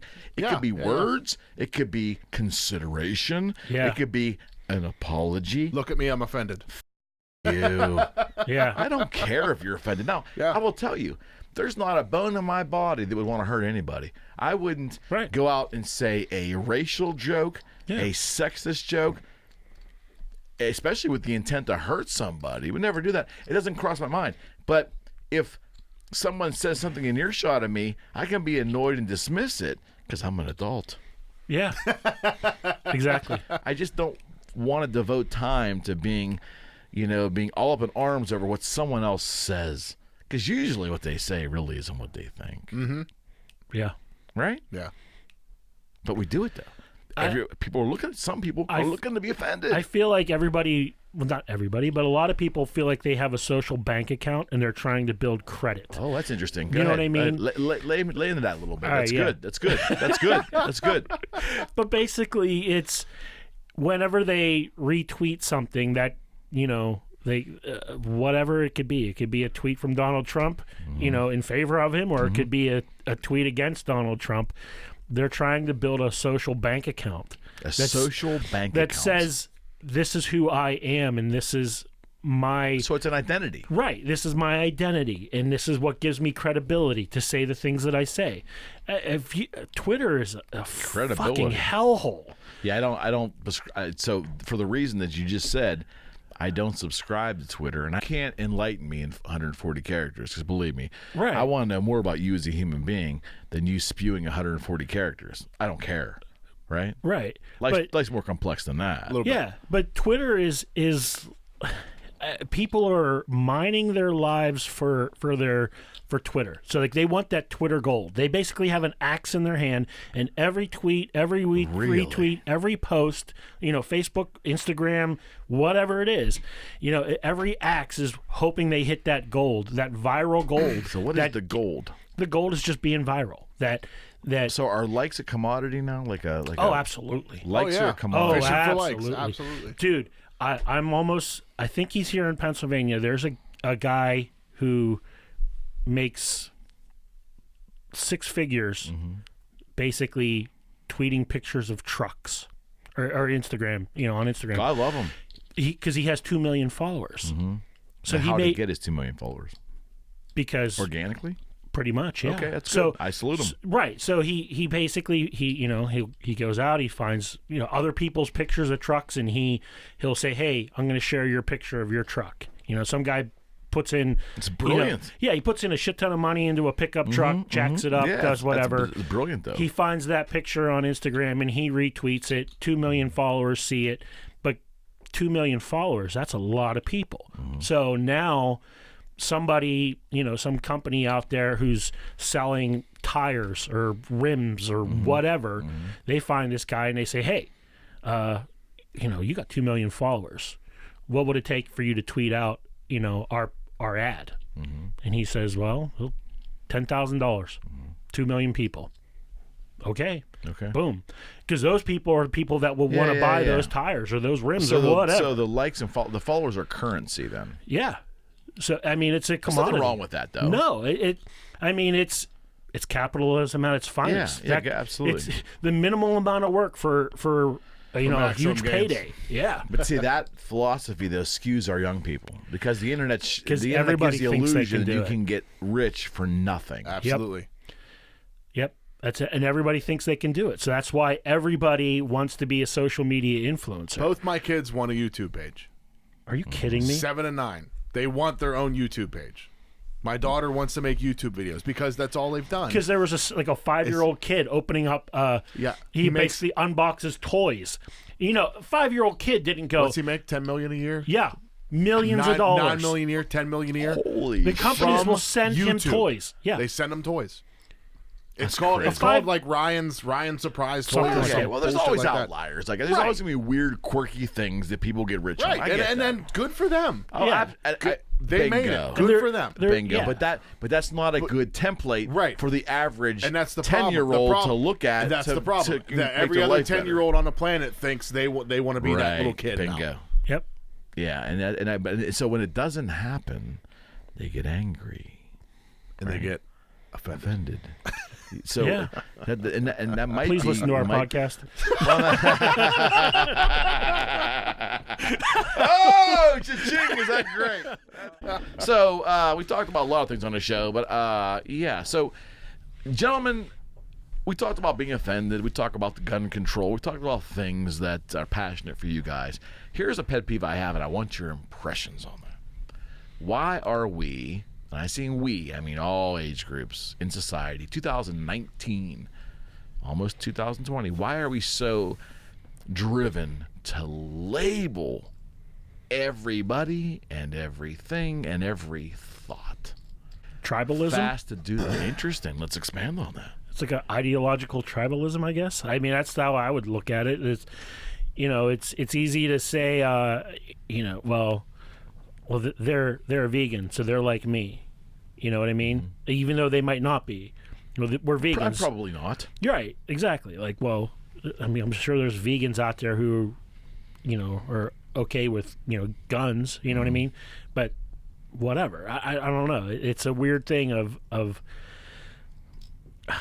I belong to something. I'm a part of something. Identity? Yeah. Again? My identity, is tied up in this or that. There's a lot of people out there who are, I'm trying not to be derogatory, and if you feel I am, I apologize. But not There's really. no apologies on but, this but show. not really. Yeah, that We cannot be offended. like people that there's people out there that are their sexuality is their number one thing. That's who they are first. You know what I mean? Like, yeah, I'm heterosexual, but that would not be the first thing I'd want. Well, you to know about. but you're all okay. I'm devil's advocate, so Yeah. you're also in the majority. Correct. So it's easier in society to be in the majority. Right. Now, again, I'm not taking a side here. I'm saying the argument would be that some people may feel offended, or some people may have actually been very physically or maybe sternly emotionally attacked. So I get why some people are very jaded. I get that. But I understand your point. You don't wear your sexuality as a badge. Right. Right. And I get that. And some people do. But some people Yeah. do wear those labels. Yes. I- It yeah, isn't but I would- always sexuality. It could be a Right. multitude of things. Right. Right. Yeah. Exactly. But I would ask somebody like that, like, if somebody else was going to describe you to me, how would you want them to do it? Would homosexual, lesbian, whatever, be in the first, 2 or 3 things It's a fair question. that you would want them to? It's a fair question. Because to me, it's almost a moot point. I don't care. I would want to know, is that somebody trustworthy? Is that somebody who is intelligent and can carry a conversation? Is that somebody who I don't know, is funny? They have a great sense of humor. Like, okay, that's cool. Do you think most Americans though feel that way? I mean, I think I believe in the best in everybody. So I believe that most people, not Americans, most people believe that we want to know the best about someone and how they really are as a person. And anything else that's on a peripheral, Yeah. I struggle with that word, peripheral, is that right? Yeah. Peripheral, is kind of secondary. But you're saying is if that is the norm, that it might not be wise to wear things as a badge of honor, Yeah. or as your first identifiable thing, yeah, right? especially, if you're saying you're born that way, then you had no control over it. You didn't win it. You didn't fight for it. You didn't, that's just how you were born. Okay, great. I'm more concerned with whether or not I can trust you. And whether or not I want to be around I think you. most people are that way, though. Yeah, I want to know if I can work with you and hang out with you and carry a conversation with you. I feel like labels have spawned from the age of instant gratification. Okay. Oh yeah. So instant gratification is a form of laziness, essentially, in my world. So in my head. So that's why I think society is so quick to put labels on people, because it's an instant, like, I'm going to slap a label on you and I'm either going to associate with you or I'm not, and move on, or continue to get to know you or whatever. Rather, when we were younger, I'll just throw, back in my day, way back in my day, we would get to know someone, in the schoolyard, before you made a value judgment. Exactly. And I think I'll use Americans as an example. I don't care. Americans are so lazy now that they would, instead of taking that time to get to know somebody on a personal level, on a deep level, whatever, they would rather, I'm going to ask you 3 questions and I'm going to label you immediately. Yeah. Whether I'm even going to attempt to get to know you or not, rather than get to actually know the person, rather than that's kind of the way I see it. If I could ever make it happen and find a network that would actually air it, I would love to see a show where you take people of every ideology you can think of and put them on an island and say, you have to work together. You don't have a choice. You have to work together. It's survival, or it's building a society, however you want to say it. You have to work together. And then splitting them off into teams of smaller groups and saying, okay, this guy, he's the redneck from West Virginia that drives the big truck, and you're the vegan in the Prius. You two have to work together, and you have to go and get food to provide for these people. Like, okay, well, okay, so you get the vegan who's going to be, well, we're just going to eat these plants here, and then you're going to have the redneck who's like, well, I saw some deer up on that hill, I'm going to go get them. No, it doesn't work that way. You two have to work together. Well, I think or something like part that. of it falls back on because we disagree, we can't get along. Right. I can't associate So with when you. did that start? Back at around the same time as people being offended all the fucking time, I think. Yeah. I think it's really coincides with each other. Yeah. Me and a guest I had on, our ER nurse, she's a friend of mine for the past 15 years or so. We differentiate on almost everything. But we love each other. We're very good friends. That the fact that we disagree on so many things doesn't fucking matter. That's the right way to live. Right. But I think society has forgotten it. Yeah. It doesn't seem to exist anymore. Yeah. Somebody else's beliefs doesn't hinge on my happiness, Right. or vice versa. You know what I mean? I'm an atheist and he's Christian, Yeah. and We're we still get good along friends. perfectly fucking fine. Yeah. Like, You haven't punched him yet. Danny's my brother from another mother. I've tried to baptize him. I can't hold him down. He's bigger than me. Hedgerow life partner. He comes to my house and doesn't burst into flames. No. It's But you know what? I've always been that type of person that religion of all types interest me. So I'm always, or lack of thereof, even, like, they always interest me. I always want to know a little bit more about them. I sat in my basement with 2 Mormon missionaries, and I shocked the shit out of them whenever I pulled out my own personal Book of Mormon, and I pulled out the Pearl of Great Price and Doctrine and Covenants. That's all of their books. And I pulled them out. I said, these are mine. And they're like, how did you get them? I'm like, a friend of mine gave them to me, but I've read through them. I've looked at them. They're mine. Like, let's sit down and have a conversation, boys. And they did. And I blew them away. They walked out of my basement going, I never knew that a fundamentalist Christian could have that mindset. Like, I shocked them more than they could have ever shocked me. And I thought, I felt good about it because, That's what happens if you have an open mind. Yes, exactly.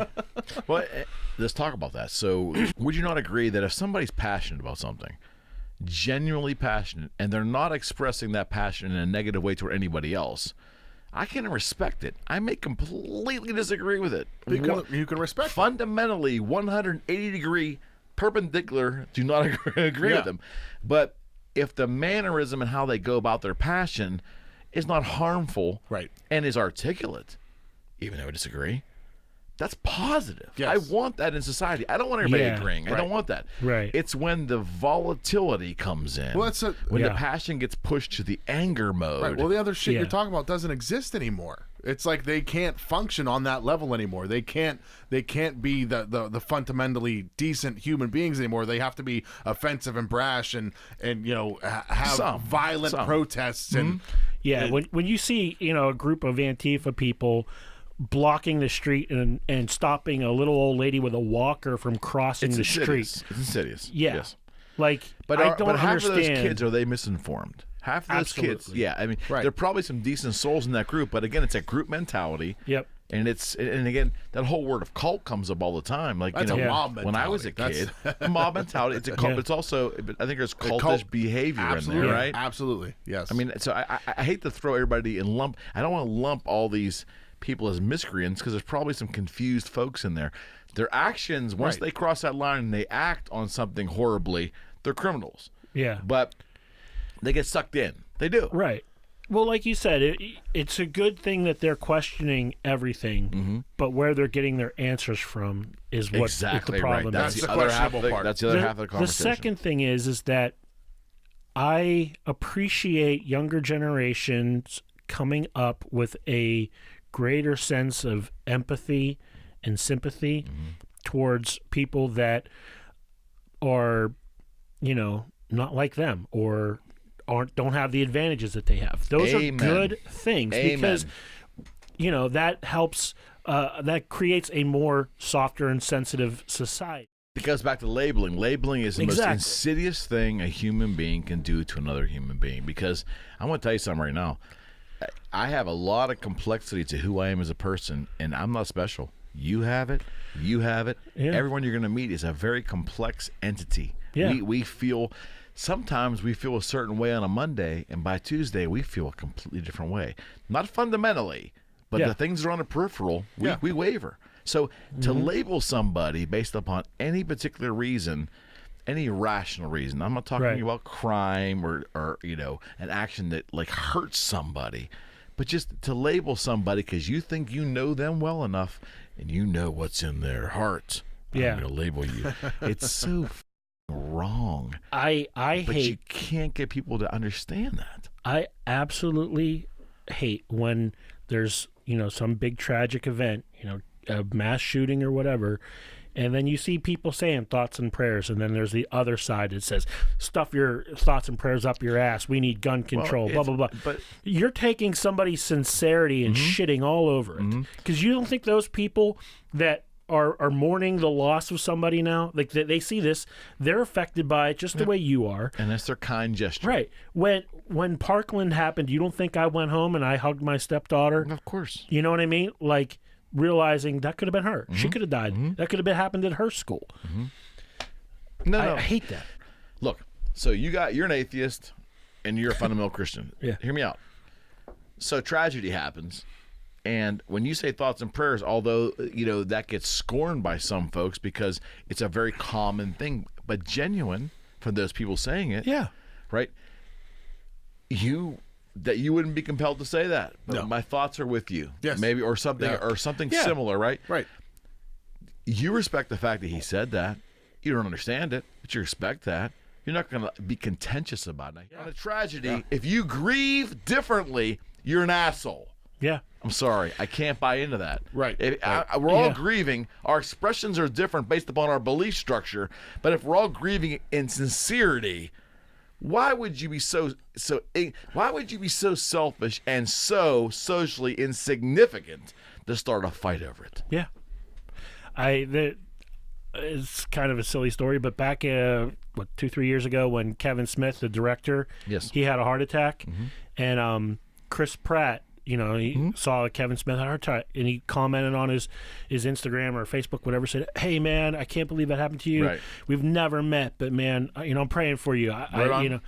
And here Kevin Smith is like, holy crap, Star-Lord from, because Kevin Smith's a huge Marvel fan. Right. Star-Lord saying, he's wishing me well. And awesome. people started shitting on it. And so he turned around and he's like, hey, guys, relax. Like, Chris Pratt's a good dude. We've not met yet, but he's obviously a good dude, and he's just wishing me well. Like, calm down. He shouldn't have to make exactly. an excuse for his friend. Right. Right. It doesn't matter the personal beliefs. Doesn't matter. Yeah. Well, it's me even being an atheist. If somebody says I'll pray for you, I don't get offended by it. Like, don't. oh, Say, hey, thank thanks, you, and move thank on you. your I day, appreciate it. That's cool. Thank you for praying to the spaghetti monster. I appreciate it. Hats off to you. The problem is I that get it. for many years, people used "I'm praying for you" as a threat. You know what I mean? How is And that's that ridiculous. threatening? Well, because there was just asshole Christians that would say things like that, like, "Well, I'm going to pray for you." Well, why are you being so violent about it? Like, You know what? but there's other people who say, "Hey, man, I'm praying for you. because I want the best for you. I'm that's- praying that's that sincere. Yeah, I'm praying for your health and your spiritual wellness and your mental, physical, whatever. I want the best for you, and I don't care what form that comes in. Right. I want the best for you. Right. I hope you get it. All prosperity Right. and happiness. Cocaine hookers, for all we know, that could be the best thing, right? Right. I mean, that might not jive with your religion, Right, but right. that might be the best thing for me. Right. I'm joking, but that's the point, right? Yes. But yeah, so there's there are people out there now who will say that I'm praying for you to somebody like Zack. Well, and sometimes it's almost a response, right? I mean, like, the sad part about it is, friends, we've got a lot of bad shit happen on a regular basis. I mean, I go back to 9/11, and since 9/11, and then you bring social media and all the interplay there's been a lot of bad stuff that have happened. Now, is it disproportionate to what was happening 50, 100 years ago? Only because there's more media now? I don't know that. Yeah, It might not be. I always it wonder might that not too. be. Is I this don't the know, same amount but of bad shit that's always happened, or is it just because it's so easy to see now? You guys have, in my opinion, an interesting opportunity to bring some diverse guests on this show. So when you guys sit and chat amongst yourselves, like what's I'm not saying to identify guests, but where do you want to go with this thing? I mean, are you going to do the political thing? Are you going to do like you're Pittsburghers, right? We can't get out here talking about what you love about Pittsburgh. Right. I know you love things about Pittsburgh. Well, we've turned the show around the last couple episodes. We weren't happy with where we were at. Yeah. Really? And it's like why? And it wasn't. They were pretty good shows. I listened to the last couple. I think it was more of a personal level. Okay. Like not that we were being disingenuous. Yeah. It Beer. just Yeah. We drink on we're the not being McKenna project. disingenuous. Listen, we just pounded a bunch of beers and we're solving all the world's problems. Right We're now. doing a hell On of a a good. We're doing a podcast. great job tonight, though. Right. But like you did a left turn or a right turn. Not that we did a pause. We Yeah. just kind of did a restructure. Excellent Yeah. answer. Restructure. We You didn't- restructured A slight. Well, let's refocus. after Tony. Yeah. Tony was a great guest. No. No, This is before free Tony. time. Before Tony. I think the problem was we were so driven that we thought we needed guests on that we were kind of losing our structure. Right on. That we wanted from the I beginning. like that. That's kind of Yeah. the way I felt. Especially like I brought up to him a few times. There was a few guests where I almost not, and you shouldn't have anything to say when you have a guest on. Your guest should drive your show. But there's a few times where I was bored. Okay. And I Yeah. genuinely didn't feel like I had anything to say to these people. Really? And I was like, Yeah. it's a point where you almost feel it's forced. Mm-hmm. And Danny actually, I just let it fly. And Danny kind of stepped back and said, you know what, let's Yeah. pump the brakes a little bit. Let's maybe look at some different things. And I'm like, I'm glad you fucking said it because I was feeling the same way. But There was drunken commentary over here will just keep on going. I don't Yeah, care. there was Right. episodes where I ran my mouth way more than I should have while we had a guest in the studio. You know what I mean? Yeah. Like I'm sitting there. Well, you like Guilty. You guilty as charged. Well- I guess I say, but my name's on the moniker, yeah, so I can exactly. do it, right? Your name's Your on the name's wall. only where- right there Yeah. and then over here. And over there. Oh, right there too. Hey, No, no. say whatever you want about me. Just spell the f***ing name right. That's right. Shit, I'm putting my name all over the fucking basement. Yep. Do it. I need multiple signage. I'm waiting for my invitation, by the way. I'm putting it out there. I will come to the basement, and we will have some. And I'll bring Yeah, the we'll beer. make We'll that have some happen. fun. Yeah, we could do this all over Anyways, again. I have a basement fridge in the Right basement. on. Oh, basement. yeah. No, There's the that's- official. It says official Pittsburgh basement fridge. Man, I Yeah. don't even have a On fridge it. in here. That's pretty good. And the Pittsburgh jealous. potty. And I'm jealous about that too. I'm jealous about that too. So you reset the motion for the show. Yeah, Slightly, I think I said it earlier that like I felt like we needed to tackle the issues of the world from the perspective of two blue Working collar stiffs. guys. Yeah, from Pittsburgh, and we're not going to be everybody's cup of tea, but we had Are you union guys? he is. I am. Yeah. Right on. Yeah, have been for a long time. Right on. Right on. I like that. We had when we had Carmen on from industrial post industrial. Yes, Yeah, Post-Industrial Post-Industrial Magazine. Yeah, so when we had him on, where the hell was I going with this? Shit. He is 3 ultralights deep. Shit on me. What? Zach, what is he again? 3 ultralights deep. These aren't lights. It just says, it does say superior light. Right, beer. it's ultra. Ultra. What is the definition of ultra? I don't know. I have no idea. The craft beer drinker, son. The craft beer drinker, ladies and gentlemen. The craft beer drinker, the guy who drinks the 7 to 9 to 10% beers, Absolutely, I do. Yes. has lost his train of thought, and he's 10 years younger than moi. Continue, please. Yeah, so we had Carmen on. And, What did Carmen say? You're welcome. Carmen was. Carmen's, the point of their magazine was they felt like during the 2016 election that the Rust Belt area of America was misrepresented. And it's typical of what media does no matter where they go.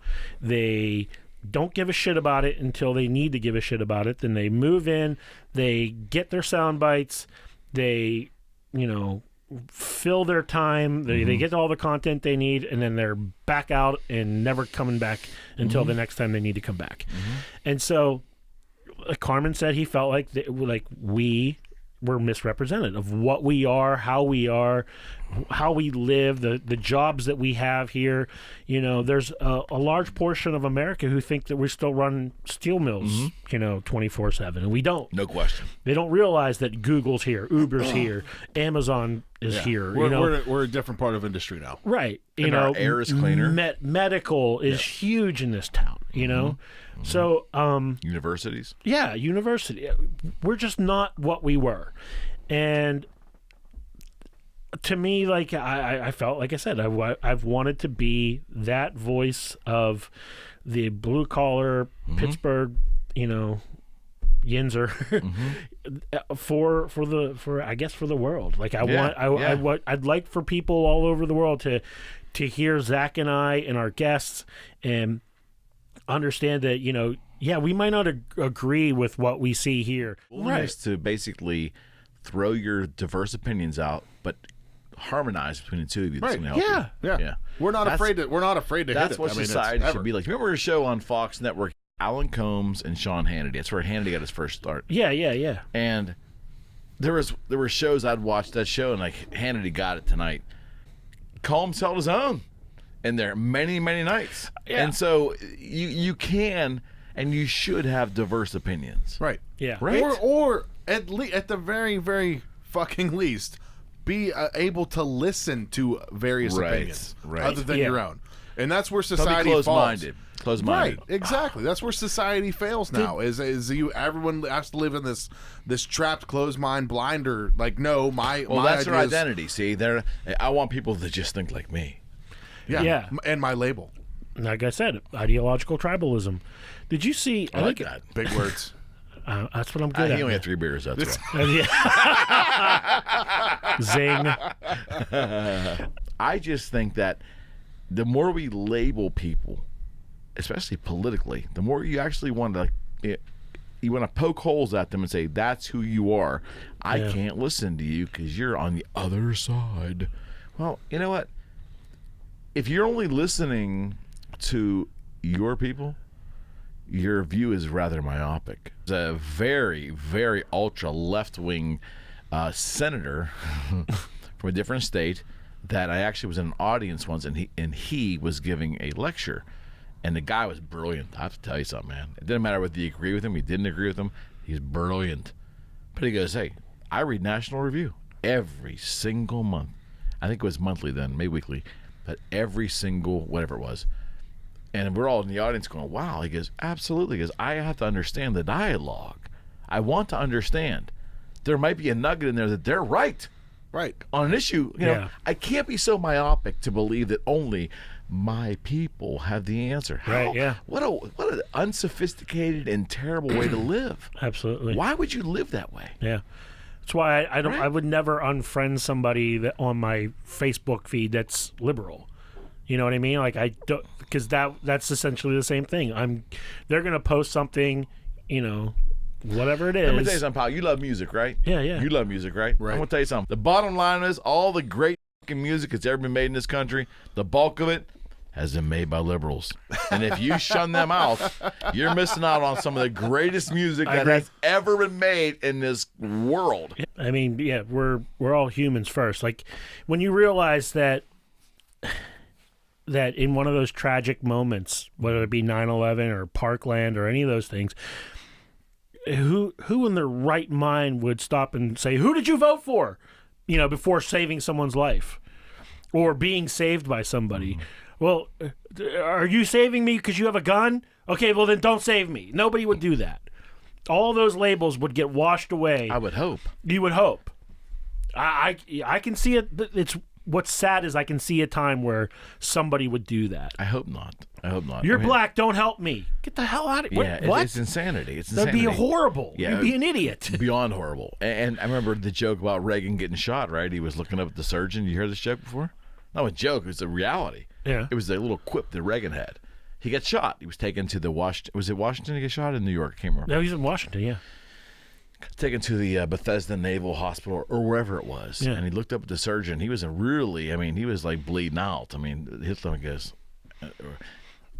President Reagan, we're going to take care of you, sir. And he goes, I really hope you voted Republican. The point was, it was a joke, and it was very humorous. That was Reagan, right? He was humorous, but it was like we don't want to come to that in reality, right? Yeah, it's crazy. It's crazy, and I feel like that's where we could end up. Like if we continue to have this tribalism going on, and people. I hope not. Yeah, I mean, I want to hope better for what we are. We're better than that. As a people, we're better than that. I believe that. If you guys can coexist, and there's probably areas you guys agree with and areas you don't agree with. I mean, we agree but you guys more do than a show together, right? Right, yeah. Right. So that's right. Come on, that's symptomatic of society right there, the way it should be. Right, and that's why I did that. We did the episode with the socialist guys because I wanted to see. I knew where we would go. That he and I would be cool and calm about it and keep everything, copacetic. But it was, is this guy going to do it? Right. So you guys, where do you guys see yourself in 6 months? Besides coming back on my show and arguing with me about shit. You mean being at the same job I'm at now? Yeah. Yep. I think you guys need to do more video. I do. There's two chubby bearded guys here. That's exactly Let's watch them. It's a new dynamic with video, man. You know? You see video my kids coming down at random. Awesome. Yeah, Dropping exactly. marbles through the event. Event, yep. Every once in a while they wander down. Yeah, they It's do. awesome, though. Yeah, that's authentic. life. It's authentic. It is. That's what you get can with watch- our podcast is 1,000% Absolutely. authentic. You can watch Zack playing on his phone as he's bored out of his mind while I'm bullshitting But what do about you something. see? What is the essence of what you guys are doing? I don't know, It's man. genuine, authentic discussion. I know that. If I can't get this laptop up and working, we may be done. Listen, I mean, I'm serious. I want to get that damn thing up and all running. It's a 12-year-old honesty- MacBook. In all honesty, like 2-3 months ago, Danny was ready to throw the towel in. No, dude, you don't understand. For the last 2 years, every 3 months, I'm like, this is shit. I'm done. I go through these phases because I have goals. I have dreams. We don't make them. I have, when you and most Americans. right. But when we had Jim Crenn on the podcast, this It's is awesome. childhood hero. I of haven't mine. had Jim yet. Yeah, reach out to him. I would imagine he'd come All you in. gotta do is ask. He was so cool. That's all he did. I know he's got his own. He had a podcast back then. When he came on ours, yeah. he was on a bit of a hiatus, Sure. and then he came back. Yeah, it's awesome though. Yeah, and Part of Pittsburgh. yeah, when we did that, I was like, "This 3 is gonna-" beers. Yeah, I'm so glad he's busting your balls about beer right now. I live in Butler County, Not my problem. Don't blame that on me and too. it's snowing out. It is snowing in November. How the f- that happen? But no, so we had Jim on, and I was thinking this is going to be our break. He has such a large audience. It's awesome. He's a legend in Pittsburgh. This is going to be the Without thing doubt. that helps us. And it did help you. It did to some degree, but we didn't have the numbers that I thought was going to happen. And we joined a network, the PodHub network. We got onto that, and You having fun? I've never sat down and hit record and not enjoyed it. It's Battles won, pal. yeah, it's the post that of listening to it and editing it and adjusting the sounds. It's work. And I hear it in my headphones. I'm from my laptop, and then I get it in. I'm such a friggin' mental case. In my He's a car. mental case. He is. No, you Got any advice for people, not young, but people that want to enter the podcast gangs? I think a lot of people do. Don't. No, that's not genuine. Come on. There's a brief minute where I have 2 voices in my head, and one voice will have an idea, and the other voice will be like, no, that's not going to work. So the first voice was like, hey, you could become a podcast producer. And the second voice was like, nobody will pay you for that. Get the fuck out. I pulled out my guitar and I've been playing it and learning some stuff, and she's like, what are you doing? Why are you doing that? Yeah. Yeah. What are you She's doing? getting worried. Yeah. So, but I'm not trying to get into a band or anything like that. He's lying. No. Did you guys have fun tonight? Yes. Yeah, really? Absolutely. You guys come back? Sure. I gotta ask. You have all these fucking beautiful guitars. Yes. Not that many. Couple. Just a couple. Yeah. I mean, fit in a herd, right? Yeah, that one right there. Paul Stanley's guitar has been staring at me all fucking night. And Paul Stanley, too, right above it. All of it. And then there's The Paul guitar, Stanley there. Paul Stanley. Johnny's a little more intimidating than him, right? No. Yeah. No. Right. Yeah, okay. No. And? It's fucking gorgeous. Thanks, man. That fucking guitar is gorgeous. It's You good. don't seem like a punk rocker to me, though. I'm not. I like Johnny, though. I mean, yeah, Sex Pistols. No. I that one, couldn't do the one punk album, thing. that's all they needed. I couldn't do It's the a punk rock thing. record. What? I mean, really, it's not a punk record. God it's a Save rock the Queen, or... Yeah. I was thinking Nevermind the Anarchy Bullocks. in UK. I mean, Yeah, the vocals are a little bit out there, but I'm saying that it's a rock record. Yeah. Right? I remember I was like 14, like everybody was listening to the Sex Pistols. You know, it was 10 years One after record. the albums came out. One They were- record. Yeah. If you're a band that actually makes a mark, you make a shit stain on society, Right. and you made one record. That's all you need. You were a thing. Yeah, you were. They got in the Hall of Fame. They were offered the Hall of Fame for one record. Really? You know that story? No. So 2006 or 7, the Sex Pistols were voted into that shithole of the Rock and Roll Hall of Fame. It right? is a shithole. It's a shithole. But It they were is. voted in, and that dipstick Jan Hammer, whoever the fuck his name is, who's the Jan Werner. Yeah. Apparently, they sent the invites out, and the Pistols were on a reunion tour at the time. Believe What? it or not. Yeah, yeah. I can't think of the So guitar player's name. Johnny lied, and Johnny penned the response. Oh, jeez. And they He's actually, such a dick. Johnny's the best. And he wrote this like handwritten thing, and it basically said that something to the effect that, you know, the Rock and Roll Hall of Fame's piss stain and all this stuff. And he said, "We're not coming." 5 times in this like essay, "We're not coming. We're not coming. We're not coming. We're not coming." And Jan posted that on the screen at the so they were inducted. None of them were there, but they had one album, one record. I didn't don't know think that. it's ever been done. It's a true statement. I have learned so much. is tonight. amazing. This whole show's amazing. I have learned. I may never recover. The face of the show may never be the same again. This isn't like episode 52 finale. You know, We're out. You're not doing The show that, is are you? shut Come down. on. I can't. I can't. We're gonna I can't kill beat 2 this. podcasts with 1 stone, dude. We Guys- have reached the crescendo. Guys, thank you so much. This has Thank been you. awesome. It's been Thanks crazy. for bringing us on, man. Yeah. Crazy. It's been a blast. I'll regret this one though. No, This is good not stuff. not one bit. Thank you, gentlemen. I Thank appreciate you. it. Yep. God bless Thanks, you sir. all. Eric McKenna podcast, and of Yep. course the Peace. Working Stiffs podcast. Yep. And they can find you at the workingstiffs.com. WorkingStiffsPodcast.com. We're on Twitter. We're on Facebook. We have a Facebook group and a page. Yes. We have a very fun Facebook Yeah. group that I post all kinds of ridiculous memes on all the time. Nice. PodHubNetwork.com. Yes. And we're on iTunes, Play, you're iHeartRadio. everywhere. We're on every. Look us up. just Stitcher. Search your socials for us. Search your, That's right. podcast catcher. Some we're there. crazy sons of bitches. Thank you, friends. Thanks for hanging in. Thank It's been you. a long one, but a good one. ya. God bless y'all. Except you can't say God in front of him. You know. Yeah. God bless you Hail all. Satan. Hail Satan! Dio. See you soon. Goodbye. We're out.